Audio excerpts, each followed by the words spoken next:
June Lalin, followed by Alan Sancon, Kate Adahar, Sab Santos, at Aster Amoyo. Ngayon, simulan natin from Abante. We have June Lalin. Hello! Yeah. Hello po. Hi!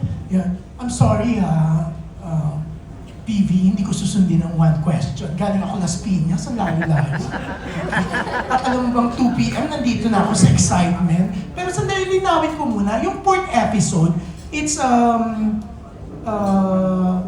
Robin and Kuya Gerald. Gerard. Yeah, O hindi hindi kasama po. si Angela. Ang last episode po namin is yung Us Maybe, yung kami pong dalawa. Yung kay... pero etong episode na to, Parang second po siya. so wala si Angela dyan. Po, may solos po kami. So 4 episodes po. There are 2 na rap gel episodes and the rest of the episodes is solo po namin dalawa. Opo. Sino kasama mo, Angela? Si Kuya Carlo Aquino po. Si Kuya Carlo. Okay. Sa taas. Kala ko si Robin. Wow! Sa karangalan po yan. Talaga. Idol ko yan. Na-excite kasi ako sa mga nakita ko kanina. Hindi ko napansin na si Carlo pala yun. Anyway, congratulations. Salamat po. Thank you po. Ang bongga, syempre may anthology na rin kayo, di ba? Nung sabihin sa inyo ng Viva 1, nila Boss B, anong naramdaman nyo? Siyempre super na-excite po kami because after the Werewolf Boy film, meron po kaming new series which is itong anthology. And I think it's perfect po para meron po tayong project before po yung second season ng Dating Alice Perez. So this fills the gap para meron po kaming ginagawa.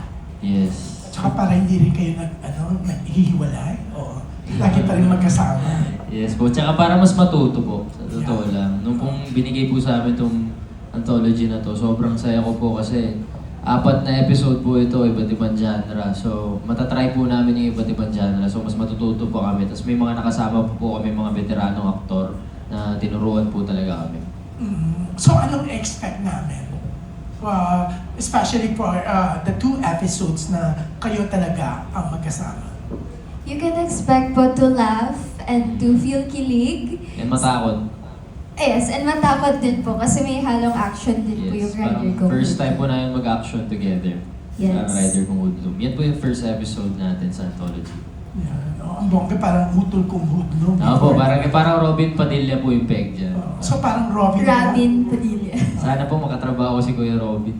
Idol mo siya? Opo. Talaga? Oo. Ang bongga. Pero ikaw, Angela, siya meron siyang rider kung hoodlum, no? Parang, I'm sure yan ang favorite niya, obvious naman, sa pagkakatayo niya. Ikaw, anong favorite mo sa 3 episode? Naku, huwag mong sasabihin yung kay Carlo kasi baka selosa ang mga fans. Hindi po. Sorry po ako. Hindi po ako makapili talaga ng favorite kasi lahat po siya exciting for me. Kasi una po sa lahat, iba-ibang director po yung nakasama namin. And first time ko lang... Sino ba? Like in, ang rider kung hoodlum, sino yung director niyo? Sa ano po si Sir... Direk Philip King. Direk Philip and then yung sa ano Philip po... King? Yes po. And then yung isa po kay Direk Crisanto and then yung solo ko po is kay Direk Gino po. Yung sa akin naman po kay Direk Rain Brizuela. Yes po. Yan. So Gino Santos and Crisanto Aquino. Mga magagaling po director. And Direk Philip Yung ang po. bongga, no? Oo, Parang ang laki-laking project talaga kasi even the directors talagang yung mga bigatin, di ba? Opo. Nakakakilig Kaya po. natuto po talaga kami sa kanila. Sobrang dami po namin natutunan. Yan, oo. And piling ko rin dahil sa inyong dalawa, talagang ang dami-dami talagang subscriber ng Viva 1. So congratulations, we're excited to watch starting May 15, tama? Yes po, yes po. Yan. Congrats! Thank you. Yeah. Thank you, Miss Phoebe Wong. Thank you so much po. Thank you! Maraming salamat, Sir June Lalin. Of course, from Abante. Ngayon naman pakinggan natin from Stars Photog, we have Alan Sancon. Hello po. Good afternoon. Hello po. Congratulations, Rapja. Nandito pa ako sa taas. Po, nakita ko po. Hello po. Yeah. Itanong ko lang kasi parang, I think, ito na yung parang third or port na magkasama kayo sa projects. Una yung STV. teleserye nyo, tapos ito yung movie, as this time itong anthology nyo. Pero of course, sa dinami-dami ng pinagsamahan nyo, you have lots of discoveries sa isa't isa, di ba? Siguro not particularly para maiba naman at malaman ng mga fans niyo, what are your siguro mga funny discoveries sa isa't isa? Yung funny talaga na hindi namin alam na pwede nyo i-share during the shoot nitong anthology ninyo. Sa totoo lang po, sa sobrang tagal na po namin magkasama ni Robin, parang wala na po kami discover pa. Parang memorize na po namin yung isa't isa. Opo. Kabisado na po namin yung titik, yung mood. Yung ulit? Titik. Ay. With soft moves. Wala naman po kaming nakitang or na-discover something new. Parang mas nag-enjoy lang po kami kasi komportable na po kami sa isa't isa at kilalang-kilala na po namin ang isa't isa. Tsaka parang mas madaldal na tayo sa isa't isa. I mean, kahit ng mga off-cam na nagbakasyon kayo, di ba, ano yung pwede yung i-share sa amin na bagay na hindi namin alam at hindi nyo ipinakita sa vlog? Kasi po we're very transparent with everything we do. We're very genuine. So kung ano po yung nakikita sa camera, ganun din po kami off-cam. Oo, Wala pong difference. Parang wala naman po kami tinatago. Lahat po ng pinapakita namin totoo. Minsan nga sumusobra pa nga po yung mga sinasabi ko. Okay, thank you and Thank you. congratulations. Salamat. Salamat po. Okay, Thank you, PB. Thank you. Thank you so much. Ngayon naman, moving on to Random Republica. We have Miss Kate Adahar. Hi, good Hi, afternoon. Good kamusta? afternoon. Hello. How do you make sure that you still grow individually? Given na lagi kayong magkasama, same yung project. I think that's a hard question, honestly. Kasi tama po kayo. The question is necessary. Kasi paano nga ba kami nag-grow individually while we're always together? I think nag-grow pa rin kami individually because we still have our own quirks. Like, hindi namin tinatry baguhin yung isa't isa. We accept each other for who the other is. So, si Robin, I know what type of person he is and hindi ko siya binabago to fit my standards and vice versa. I think that's how we grow as individuals. Kasi marami rin kaming natututunan sa isa't isa. Pero we don't let it come to a point na parang isang tao na lang kami. We still value our individualism po. Oo, parang kahit na halimbawa po hindi kami magkasama sa project, parang nagsusuportahan pa rin po kami. And nakikinig po kami sa bawat isa kung may mali, kung siya may mali. Pinag-uusapan po talaga namin palagi. Thank you. Thank you po. Thank you po. Okay, maraming salamat po. Ngayon naman, moving on to our content creator, we have Sab Santos. Hello. Hi, kumusta? Hi, Angela. Hello po. Hello, yung first question ko is, here sa Anthology, tig-isa kayo na merong solo project. When you were working to that solo story, did you miss any moment when you were working together? And what did you gain the most when you were working solo?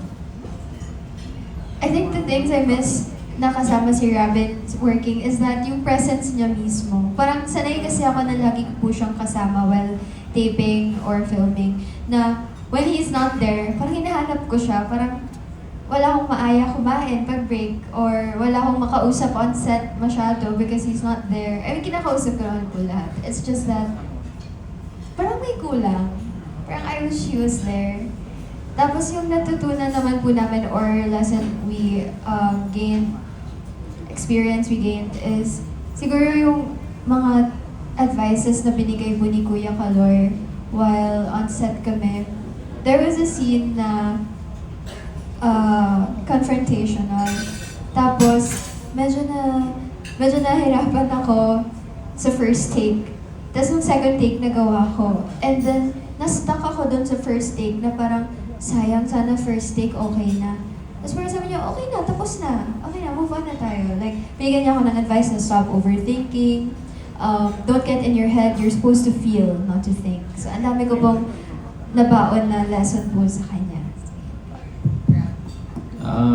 Siguro, ang na-miss ko nung hindi kami magkasama sa show, yung parang kulitan namin palagi. Di ba? Parang hindi ako inaantok pagkasama ko yun kasi lagi kami nagigisingan. Yung parang inaalog-alog niya ako, alugin ko siya. Inatutulog siya, hilain ko siya. Yung mga ganun. Siyempre, ma-miss mo yung mga kulitan na ganun pag hindi kami magkasama. Pero, as solo, sobrang dami ko po natutunan. Parang, second project ko na po to with Kuya Gerald. Yung pinakaunang project po namin, yung Instant Daddy. Sabi ko, Kuya Gerald, extra po ako dati sa Instant Daddy. Sabi niya, naalala kita, di ba sabi ko sa'yo, uso yung mukha mo, mag-aaral kang umarte. Nakakatawa po siya, totoo po sinabi niya sa akin, uso yung mukha mo, may chance ka na sumikat, galingan mo, ganyan-ganyan, huwag lalaki ulo mo. Extra pa lang po ako na ganun po kabait si Kuya Gerald. Natandaan po niya ako. Tapos nung nagkatrabaho po kami, sobrang dami po niyang tinuturo sa akin. Tapos parang nare-realize ko po habang nagtitaping kami, ang pinakamahirap gawin para sa akin ngayon, ang comedy. Kasi hindi po siya parang hindi mo maipipilit. Kung di ka talaga nakakatawa, hindi ka nakakatawa. Dapat may timing ka. So sobrang dami po niyang tinuro sa akin. Tapos sobrang nakakamangha siya kasi pag magti-take na, titignan lang niya yung script, hindi niya i-memorize. Kasi titignan niya gano'n, tapos take, ang haba. Galing. Tapos tinatanong ko siya, paano mo ginagawa yung kuya? Paano mo ginagawa? Parang kami magkapatid sa set, naglalaro lang. Yan po. And then follow-up question lang. Isang part kasi dyan is yung ang rider kung hudog. If given a chance that you will have like a motorbike ride or trip, saan niyo gustong pumunta? Siguro Zambales. Correct, sasabihin ko yun. Sasabihin ko yun. Kaso, hindi po ako marunong mag-big bike eh. Tsaka na pag may big bike na. Yan. That's all. Thank you. Thank you. Thank you po. All right, very interesting anecdotes. Thank you, Rab. It's nice to see you again. Congratulations ngayon pa lang. Thank you. Pero medyo hirap ako dun, Pips, dun sa one question lang ha. Yung unang tanong ko muna. What do you think ang sekreto nyo kung bakit kayo nag-click as a love team, as a team? I think it's not a secret naman po na we're very real with our feelings. I think one reason why nagkakasundo rin po kami is parehas po kami, we're on the same page na kung ano yung pinapakita namin sa mga tao, ganun din po kami off-cam, ganun po kami in real life. Ayaw po namin siyang i-manufacture. Ayaw naman siyang parang i-fabricate. Hindi po namin kaya na i-fake yung feelings namin. So kung may tampuhan, mag-register siya na nagtatampuhan kami. Kapag happy kami. Hindi po kasi namin siya Pinipilit. hindi po namin mapilit. Yeah. Basta we're very genuine with one another. Kaya nga po parang feeling namin happy po yung supporters namin because we show them who we truly are po. Saka tita siguro, ang nakatulong sa amin is yung pagiging asot pusa namin noong una. So ngayon, parang mas kilala na namin yung bawat isa kasi nakita na niya yung mga mali ko, nakita ko na yung mga mali niya. So mas nagkakasundo na po kami ngayon. Mas healthy po ngayon. Kaya po. Was there a time na nagkakatampuhan kayo? Ewan po, tita, lalo nung una. Mga maliliit na bagay lang naman. Agad naman po namin inaayos. Okay, my follow-up question is, in a scale of 1 to 10, how would you rate each other as co-workers, as a love team, as sweethearts, or whatever, or special friends? 10. Yes, 10, tita, 10. Wow. Walang explanation kung bakit yung 10? Ako 10, yun na yun, tita. I think 10 is enough explanation po. Thank you, tita. Thank you po, sige. tita.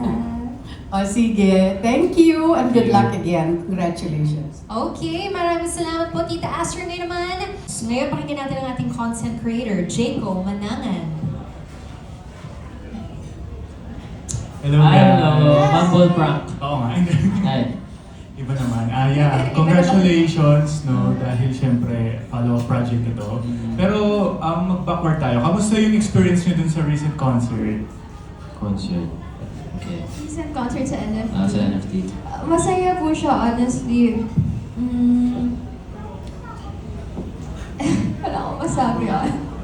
Kasi nag-enjoy lang po talaga kami. Yung rehearsals po namin, it's like the same as Viva Arcada, wherein nakapag-bonding kami habang nag-rehearsal. Tapos we get to spend our time with us. And ang kakaiba po dito sa recent namin concert is meron po kaming pa-games with viewers, with the audience. So it makes it more engaging. So masaya po siya and mas nakapag-promote din po kami ng anthology namin, ng Dating Alice Perez. I think it's the perfect concert to showcase yung bagong shows ng Viva One po. So it was very fun and exciting. Yes, so yung mga samahan namin, di ba, parang matagal din po kami hindi nagkita-kita, lalo yung mga tropa sa galing sa Mutya.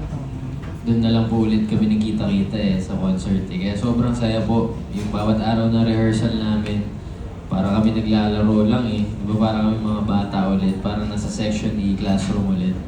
Ganun, parang saya lang, na-miss ko sila lahat. Yun po. And then follow-up question ko, mag one-word describe tayo sa mga 4 material na ito. Let's start with ang rider kong Hudlong. Paano daw? One word to describe.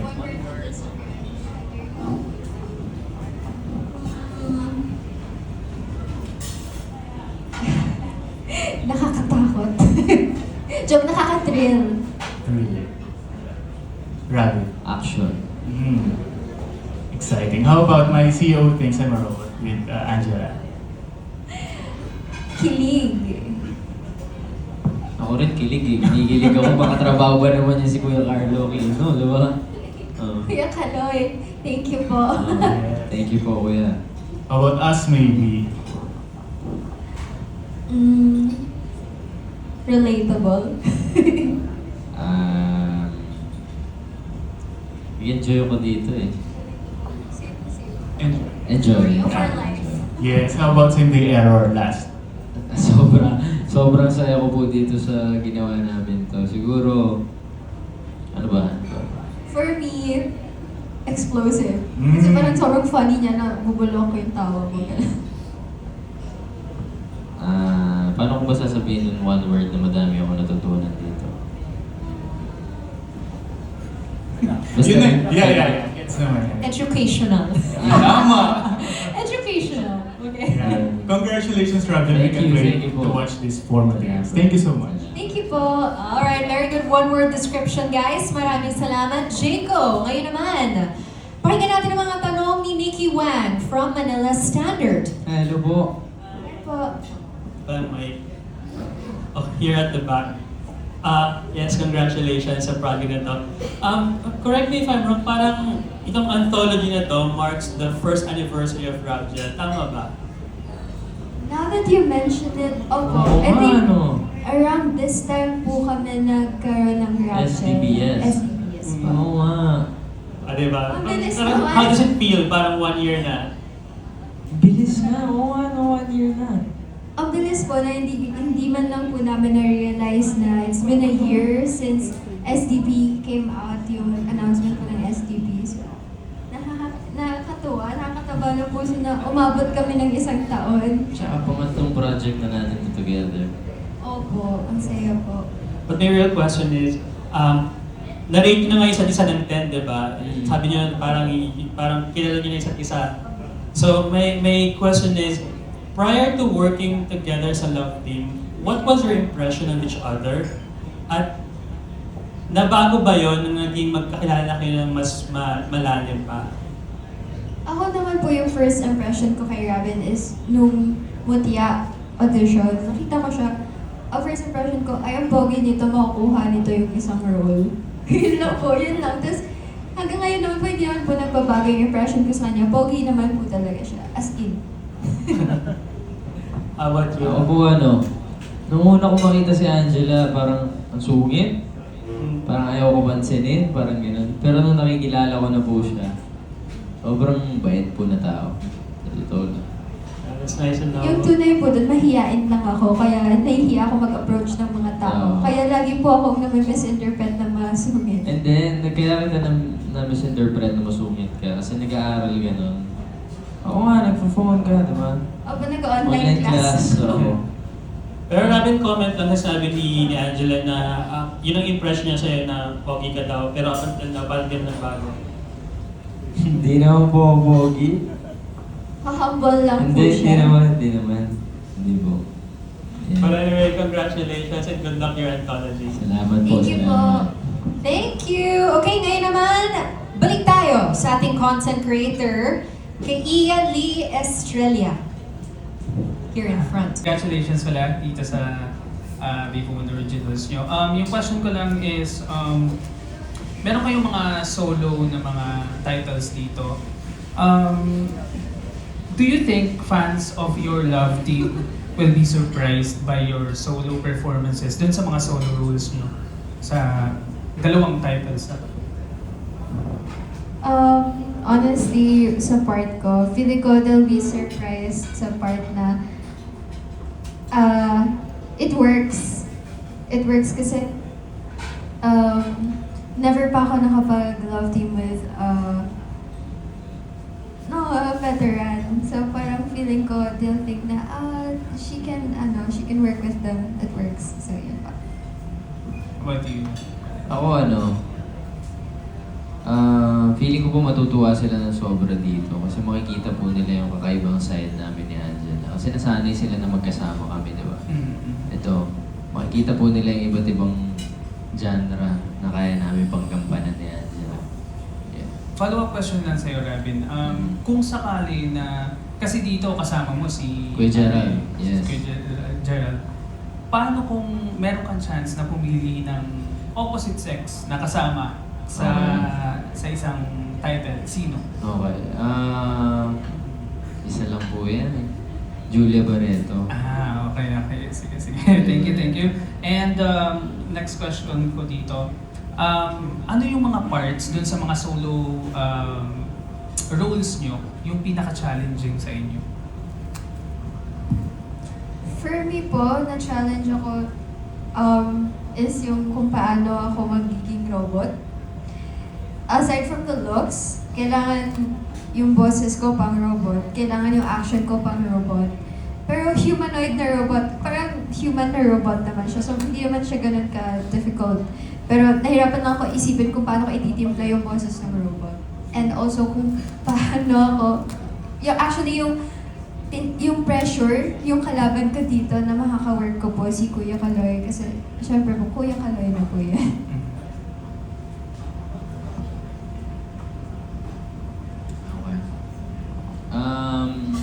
Sa totoo lang po, sobrang nahirapan ako sa same day error.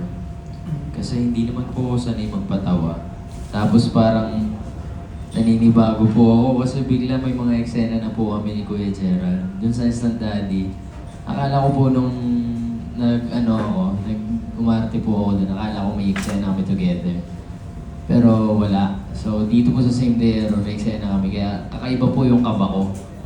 So habang kinakabahan ako, si Kuya Gerald po, kinakausap lang niya ako ng kinakausap. Hanggang sa nawala na po yung kaba ko. Tapos tinuturuan niya ako kung paano yung tamang pag-acting ng comedy. Kaya medyo excited po ako na mapanood po ito ng tao kasi hindi ko po in-expect na magagawa ko po yun dahil po kay Kuya Gerald at kay Direk Rain yan. Ayan po. Thank you so much. Thank you. Congrats, Robin. From Abante Liling, Ray Pumaloy. Hello po. Hello po. Hello, thank you, Pibbs. Ayun, ang galing-galing yung umarte, sa totoo lang. Based dun sa napanood ko na movie ninyo, ang galing-galing nyo talaga, impressive. Medyo na-intriga lang ako, hindi masyadong na-i-push yung kanina. No? Ipo-push ko lang yung sinabi ni Angela na special friends. Paki-explain naman special friends. Ano yun? Anong special friends? Sabi mo kanina, parang silang special friends.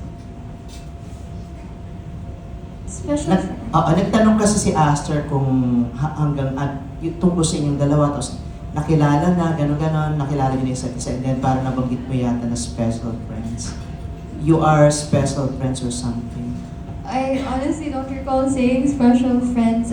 Siguro what I meant to say po is that we know each other so well and we show kung ano man yung behind the camera, ganun din may pinapakita namin sa mga nanonood at nakasubaybay po sa amin. We don't have to fake it because our connection is real po. Rob, Yes po. ano bang interpretasyon mo ng special friends? Special friends? Siguro po yung lagi kami nandyan para sa isa't isa. Saka kahit anong mangyari, team kami. Di ba? Kaming dalawa talaga. Tulungan kami. Hanggang maabot po namin yung mga pangarap namin. Since nag-enjoy na kayo tapos kilala nyo na yung isa't isa, ano yung mga bagay na iniiwas-iwasan nyo para hindi kayo magkaroon ng tampuhan or para hindi maging asiwa sa trabaho? Isusunod ko na rin ha, paano nyo inalagaan yung love team nyo para patuloy kayong suportahan ng inyong mga tagahanga at maging role model ng mga kabataan? Siguro po yung consideration for one another. Yun po yung nangunguna sa aming dalawa, and mutual respect. Kailangan po, kasi kapag may respeto ka sa sarili mo, may respeto ka rin po sa ibang tao. So, we just respect each other para maiwasan namin yung mga arguments. Pero hindi rin po kasi completely maiiwasan dahil po, magkaiba po kami ng personality. So, aminado po kami, sometimes we clash, pero nagkakabati rin po kami because we respect one another and we accept each other's differences naman po. Tapos, kung paano po namin inaalagaan po yung love team namin, I think reassurance. Lagi po kasi namin rini-reassure yung isa't isa na kahit anong mangyari sa love team, kahit maging separate na po yung landas namin, we will always have each other's back. Rob? Sa amin pong dalawa, ang pinaka-importante talaga ang respeto. Tsaka ang suporta namin sa isa't isa. Tsaka ang communication, sa totoo lang. Kasi lagi po kaming nagtatalo minsan, diba? Kaya lagi po namin pinag-uusapan na kung ano yung pangarap namin, lagi po namin nire-remind yung bawat isa na kailangan maabot natin to. Ito ang pangarap natin. Kailangan pa natin galingan, hindi pa tayo magaling, pa tayo matututunan. Yun po. And paano sa palagi minalagaan yung love team nyo para sa mga fans? Sinahalagaan po, siguro yung wala po kami tinatago sa isa't isa. Lagi po namin sasabihin, kung may ayaw ka sa akin, sabihin mo sa akin, pag-usapan natin. Kung may ayaw ako sa'yo, sasabihin ko sa'yo. Talagang ganun po kami ka-close ni Angela. Talagang nasasabi po namin sa bawat isa yung mali mo. Kung ano yung ayaw ko. Ayaw ko ng ganito, ayaw ko ng ganito. Hindi maganda to, hindi maganda ginawa ko dito. May mga ganun po. Thank you. Thank you so Maraming much salamat po. Okay, maraming salamat po. Or can be storyline na gusto nyo pang i-explore in the future? Horror.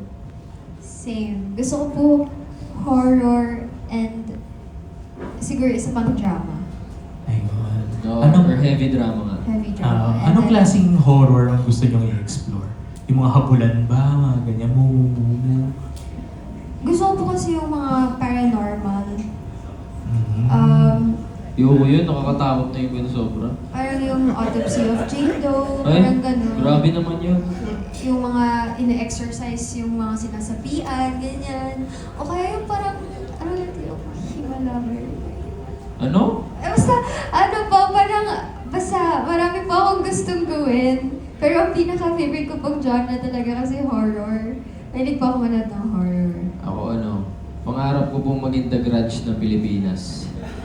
Totoo, kamukha ko po yung pag nilalakihan ko yung mata ko. Sample nga. Ay. Diba?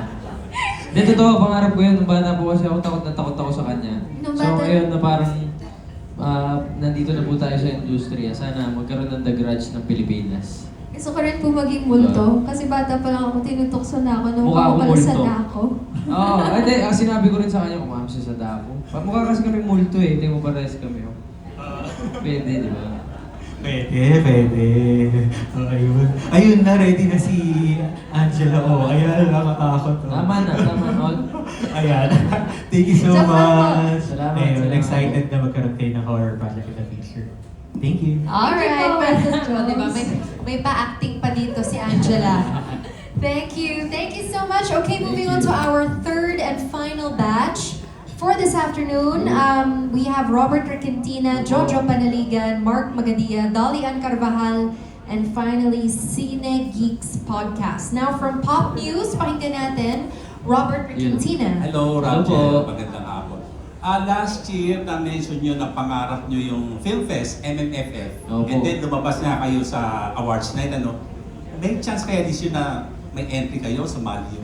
Yan po. Manifesting po, manifesting. Pero like wala pa sinasabi sa inyo na mukhang may ipapasok tayo this Wala, year. wala po. Wala po ganun. Excited na ako po gumawa ulit ng pelikula.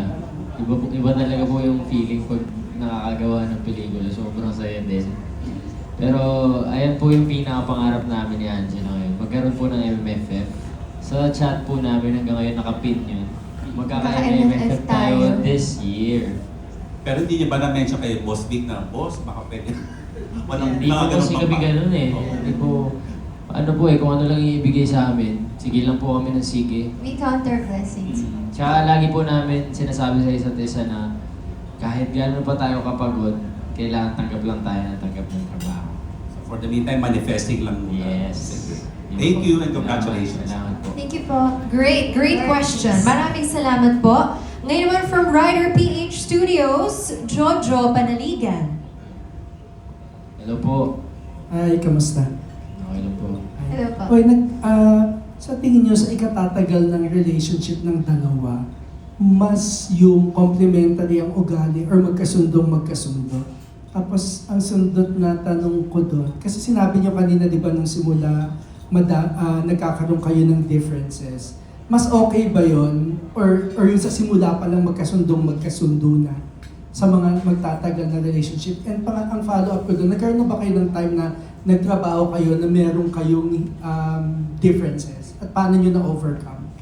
Sa totoo lang po, feeling ko mas okay rin po talaga na we're open about each other's differences. Kung ano po yung hindi okay sa amin. Para in the long run, alam na po namin kung paano pakisamahan yung isa't isa. And yes po, ito po yung usapan namin. Kahit anong mangyari, magtatrabaho po kami. Kahit hindi po kami bate minsan, hindi po ma-notice. Wala madadamay. So, nangyari? Opo. Yes po, hindi po namin dinideny kasi we're humans, of Normal course. lang. Normal naman po yun eh. Mas okay nga po na mas nag-aaway because that means you care. Yes. Kasi if wala kang pakialam, hindi ka maapektuhan. Pero we show that we care kasi affected kami. Tsaka kada away po namin, kailangan inaayos namin agad. Kailangan inaamin may mali ka. Tsaka yung away namin, dapat natututo kami. Yes. Hindi ulit-ulit na lang. Paano nyo na-overcome? Ang away, O especially pag sasalang na, tapos kailangan nyo pag po mag-usap. talaga wala kami choice na hindi talaga kami nag-uusap, hindi talaga kami nagpapansinan, hindi pwede madamay yan. Hindi po pwedeng madamay yung work po namin. Kasi yun po yung goal namin eh. Makamit po yung pangarap namin. And we don't wanna be in the way. Sabihin mo yun. Meron nga po kami, yung last scene namin sa STP, yung kissing scene namin. Maghapon po kami hindi nag-uusap nun. Pero ganun po yung kinalabasan ng kissing scene namin. Wow. Yun po. Pag work po, work. Work. Walang feelings. Work. Apo. Pero wala kayong nilalapitan para tulungan kayong magkaayos. Wala. Walang ganun. Kayo Alam mismo. po namin sa sarili namin pag nagkakamali kami and kung ano po yung dapat namin i-use. Ayaw po namin makadamay ng ibang tao. Because the tendency is, if you tell your side to one person, paano yung side niya? Oo. Magiging siya, parang Lalo lang kami magkaka-prejudice sila. magkakaaway. Opo. Mas okay na we keep it to ourselves. Tapos, pag-uusapan naman namin kapag ready na kami. Oo. Walang laglagan. Kami lang. Yes. Thanks, Thank you po. Thank you po. Alright, thank you. Thank you for that. Ngayon naman from Maganda Bang Movie, Mark. Kung magkaroon ng comparison, halimbawa, ano kayo nung si Robin tsaka si Angela nung wala pang Robgel, at saka ano kayo ngayon as Robin and Angela pero na bahagi na ng Robgel? Tig-isa kayo. Si Angela Muji, before Robgel, para siyang may sariling mundo. Kasi takot siya makisalamuha sa mga tao. Once na kapag high na siya sa lahat ng tao, magsosolo na siya. Wala na siyang ibang gagawin, kundi matulog, magbasa ng script, maghintay ng sequence niya. Tapos pagkatapos nun, magbababay siya sa lahat, uuwi na siya. Si Angela noon, takot makipag-friends. Takot sa mga tao. Pero si Angela, after Rapgel, eto na ako ngayon. I love speaking with people. I love getting to know them more. Nakikipag-bonding na ako. And mas na-appreciate ko na yung mga tao around me. Parang siya yung nag-bring out ng pagka-extrovert ko. So si Robin yung parang nag-push sa'yo. Yes po. Okay. Ako naman po, si Robin before Rapgel. Siguro si Robin nung solo pa po. Makulit pa ako nun eh, bata pa po ako, di ba? Natututo pa. Kaya ngayon sigurong may Rapgel na, siguro mas matured na po ako ngayon. Mas nakakaintindi na po ako ng mga bagay-bagay. Yun. Okay, salamat. Salamat po. Thank you. Okay, thank you so much. Ngayon naman pakinggan natin ito from Philippine star, none other than Dolly Ann Carvajal. Anong take-away niyo sa bawat episode ng anthology niyo? Kung meron mo. Kahit brief lang. Thank you. Ang takeaway ko po sa rider kong Hoodlum is that hindi ko po kailangan i-OA yung acting. Kasi kapag nandyan na, lalabas na siya ng kusa. Yung sa Us Maybe naman po is that it's romance pero it's different from adaptations. So dito, mas naging natural kami. And then po, sa My CEO Thinks I'm a Robot is yung huwag masyadong mag-overthink para hindi ko dapat pinapangunahan ng kaba. Para mas relaxed ako, mas nafe-feel ko yung eksena. Yan po. Ako naman po, ang takeaway ko sa ang rider kong Hoodlum, siguro ito na po yung pinakapagod ako na shoot.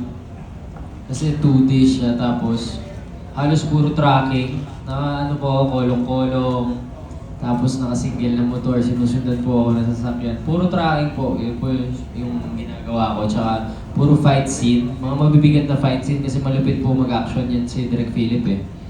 So parang, ito po yung pinakapagod ako. Sa Us Maybe naman, dito po sobra kami nag-enjoy kasi parang lahat po ng tao, same po ng tao ng A Werewolf Boy. So parang nag-reunion po kami lahat. Parang happy lang po kami sa set, lahat po kami nag-enjoy sa ginagawa namin. And madami po kami natututunan palalo kay Direk Chris dito. And dito niya po kami parang, sige, gawin mo anong gusto mo, bahala ka. Ginanon po kami ni Direk Chris dito, kaya parang mas napakita po namin kung sino kami dito. Sa Same Day Error naman po, ito po yung pinaka tawan-tawa ako na sinut ko. Sa totoo lang. Kasi si Kuya Gerald po, sobrang humble na tao. Diba? Sinasabi ko nga po sa kanya, Kuya Je, sobrang dami mong mukha sa Netflix. Parang ikaw na yung pinakamaraming mukha na Pinoy sa Netflix. Kaya sobrang saya ko na nakasama kita dito, na dati nag-extra ako dun sa Instant Daddy, pero naaalala mo pa rin ako ngayon. And kuya, tinandaan ko yung mga tips mo sa akin. And tatandaan ko pa rin yung mga ituturo mo sa akin ngayon. Sinakap ko po siya pagtapos ng taping. Sabi ko, Kuya, maraming salamat sa pagtanggap mo sa project na to. Yun po. Thank you. Thank you po. Thank you po. Okay. In terms of parang gusto niyo matuto from them or gusto niyo parang matest yung acting na skill niyo? Sige, gusto niyo maka-eksena na dream partner? Ako po, si Miss Sharon Cuneta po and si Nadine Lustre po. Ako po tatlo. Si Dennis Trillo, si Sir Robin Padilla, saka si Ate Julia Barreto. Yung kay Angela, yung si Miss Sharon, of course, would that be drama or gusto niyo parang ibang klaseng genre for the both of you? Gusto ko po drama. Ikaw, Rap, kay Dennis Trillo, Robin, action. Kay Sir Robin po, action. Kay Kuya Dennis Trillo po siguro, drama, heavy drama. Kay Ate Julia, rom-com. Yun. Salamat po. Thank you very much, Bob. Thank you. Alright, noted on that natin yan. Okay, so that concludes our press conference, but I will let Rabgel promote, of course, your anthology at ano pa ang mga aabangan sa inyo sa susunod na mga linggo.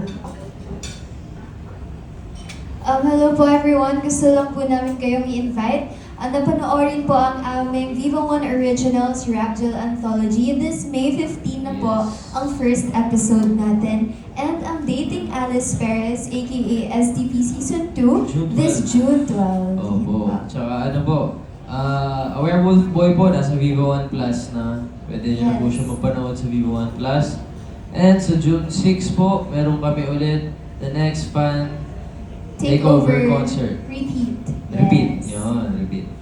Yan po. Sana po makita po namin kayo ulit doon. And excited na po kami na mapanood nyo tong anthology namin kasi binigay po talaga namin yung best namin dito. Sana po supportahan nyo kami. Maraming salamat po sa pagpunta nyo dito. Yan po. Thank you po. Alright, maraming salamat. Palakpakan natin ang napaka-busy. Kayo na ang busy. Rabgel, okay? Let's do that other group photo.